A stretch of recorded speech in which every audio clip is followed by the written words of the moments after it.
the more what I'm made up. Strut down the hall, won't stop till I get enough. All right, let's get into this. Jake Paul versus Julio César Chávez Jr. I mean, that's a headline that definitely grabs your attention, doesn't it? Oh, absolutely. Yeah, it makes you do a double take. Wait, that Chavez Jr., it's a pretty unexpected matchup on the surface. Right. You've got Jake Paul, still relatively new to pro boxing, building his career, and then Chavez Jr., former champ, son of an absolute legend. It's a clash of worlds. Completely. Different backgrounds, different paths, different sort of expectations around them. The narrative alone is fascinating. And that's exactly what we're going to dive into today. We're working off the details reported by ESPN, which confirm this whole thing is official, June 28th. So our mission here really is to look past that initial wow factor. We want to understand, why this fight, what's the significance for both guys, and maybe what does it say about boxing right now? Exactly. Cut through the noise, look at the records, the recent history, the promotional angles too. There's a lot going on behind the scenes. Okay, so let's lock down the basics first. Date, June 28th. Location, Honda Center in Anaheim, California. Right, big venue. Yeah, and it's set for 10 rounds. Weight limit is 200 pounds. Cruiserweight, basically. Okay. And folks will need DAZN pay-per-view to watch it. But here's something that really stood out to me from the report. The promotion. It's Jake Paul's company, Most Valuable Promotions. MVP, yeah. Co-promoting with Oscar De La Hoya's Golden Boy Promotions. Now, that's an interesting partnership. It really is, isn't it? You wouldn't necessarily have put those two together, say, a couple of years ago. De La Hoya, Mr. Golden Boy, steeped in traditional boxing. Right. Teaming up with Paul, who represents this, new wave, this crossover appeal.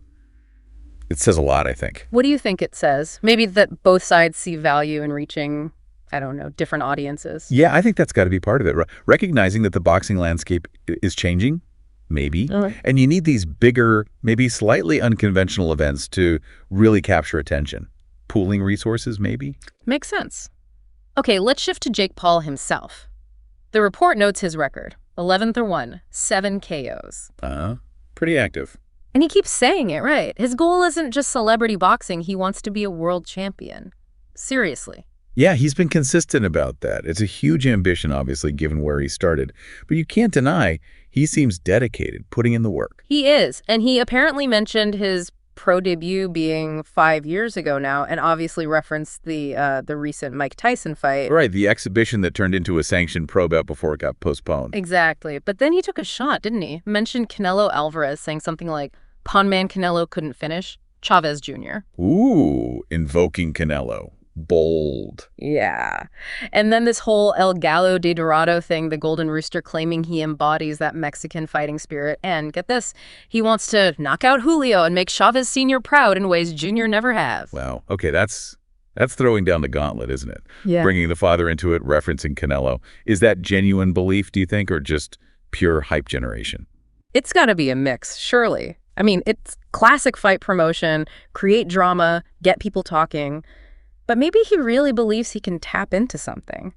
It's hard to tell sometimes. It definitely fuels the narrative. He knows how to push buttons, how to get headlines. Whether you like it or not, it works. So how did we even get here?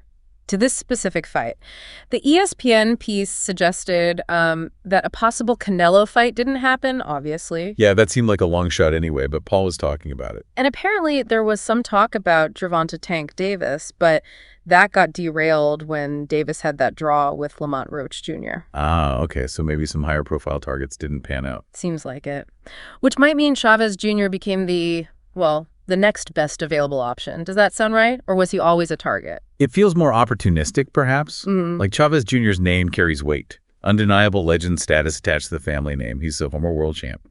So when maybe plan A or B didn't materialize. He becomes a logical, if slightly surprising, plan C. Something like that. A recognizable name, a former champion, maybe seen as beatable given his recent track record, but still a significant step up in terms of boxing pedigree compared to some Paul has faced. Okay, let's talk about that track record. Julio César Chávez Jr. record looks impressive on paper. 54 wins, 6 losses, 1 draw, 34 KOs.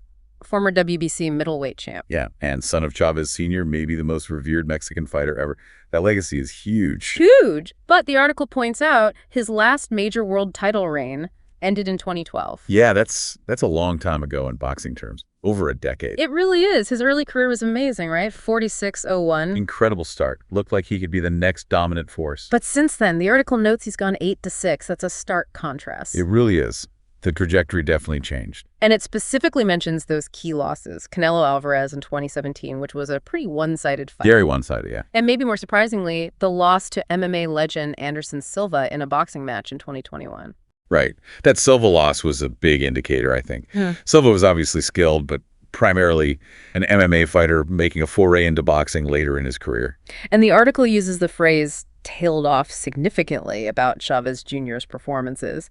He did get a win last July against Uriah Hall. Another MMA fighter crossing over, yeah. And that was actually on the undercard of Jake Paul's fight against Mike Perry. Ah, interesting connection there. But yeah, beating Uriah Hall in boxing, while a win doesn't exactly erase the questions raised by the Canelo or Silva losses, does it? Probably not. Context is key there.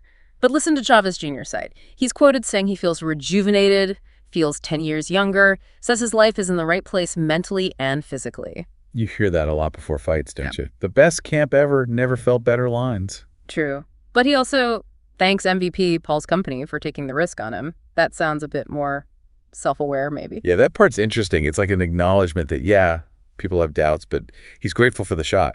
And he predicts he'll be a big problem for Paul. Does that renewed mindset, if it's genuine, make him more dangerous? Or is it just talk? Look, motivation is huge in boxing. If he genuinely is in a better place, mentally focused, physically conditioned, maybe he can turn back the clock a bit. But that's a big if. The physical skills, the reflexes, they tend to decline. We'll have to see if the mindset can overcome that. Right. Okay, looking at it from the Paul side, from MVP, Nakisa Badarian, Paul's partner, is quoted. He says Chavez Jr. was always on their short list. But the Canelo opportunity, or the idea of it, paused those talks. So that kind of confirms our earlier thought. Maybe Chavez wasn't plan A right now. Seems that way, yeah. More like a consistent name of interest that became viable again. Badarian also makes a point. Chavez Jr. is the second former world champ Paul has faced, and then he puts it into perspective. How so? He mentioned Mike Tyson won his first world title, get this, over 10 years before Jake Paul was even born. Wow. Okay, yeah. That really does frame it, doesn't it? It highlights the generational gap and the completely different eras these fighters come from, even when Paul faces former champs. It does. It underlines that strategy of seeking out names, seeking out that champion status on the resume, even if the timing is, let's say, convenient. Right. It builds the narrative.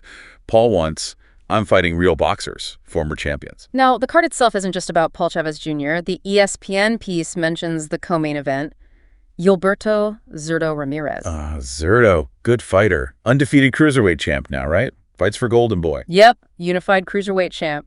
And he's fighting Yuniel Dorticos. Okay, Dorticos is dangerous. Former unified champion himself, known puncher. That's a proper, legitimate world title fight. Absolutely. That adds some serious boxing credibility to the undercard, doesn't it? For the purists, maybe. For sure. That's a high-level matchup with real stakes in the division. Good matchmaking there by Golden Boy and whoever else was involved. And speaking of Golden Boy, Oscar De La Hoya comes across as pretty pumped about this whole thing. The article quotes him talking about being willing to work with others, being enthusiastic. Well, it's a big event. Pay-per-view. Gets his fighter Ramirez exposure, too. Makes sense he'd be positive about it. Yeah, but the article also mentions that interesting dynamic. The shared, let's call it history, Paul and De La Hoya have with Dana White at the UFC. The Dana White connection. Yeah. Or maybe disconnection. Right, and this fight card is scheduled directly against UFC 317. Coincidence? Probably not.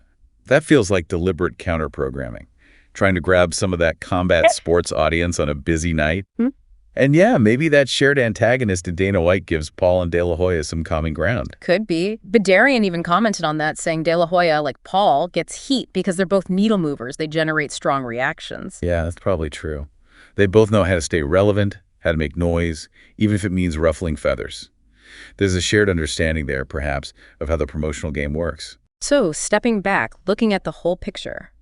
Jake Paul versus Julio César Chávez Jr., it really feels like another marker on this weird, evolving path for boxing, you know? It does. You've got Paul relentlessly pushing forward, trying to gain legitimacy, taking on these established, albeit faded, names. And you've got Chavez Jr. carrying this massive legacy, but with huge question marks over his recent form and consistency, getting another big payday and a chance, maybe a final chance to shine. Exactly. For Paul, it's about adding another name scalp, another former champ, moving towards whatever his ultimate goal is. For Chavez Jr., it's redemption, relevance, maybe one last big performance. So for everyone listening, here's something to chew on. We know Chavez Jr. has been inconsistent, to put it mildly. We know Paul is still learning against pro boxers, really. What result in this fight would actually surprise you? Good question. Like, would a dominant Chavez Jr. win be shocking? Or a quick Paul knockout? Or maybe just a really competitive back-and-forth fight?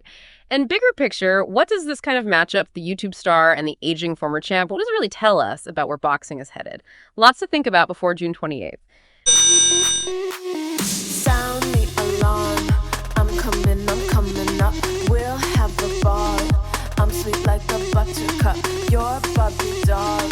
Show them all what I'm made of.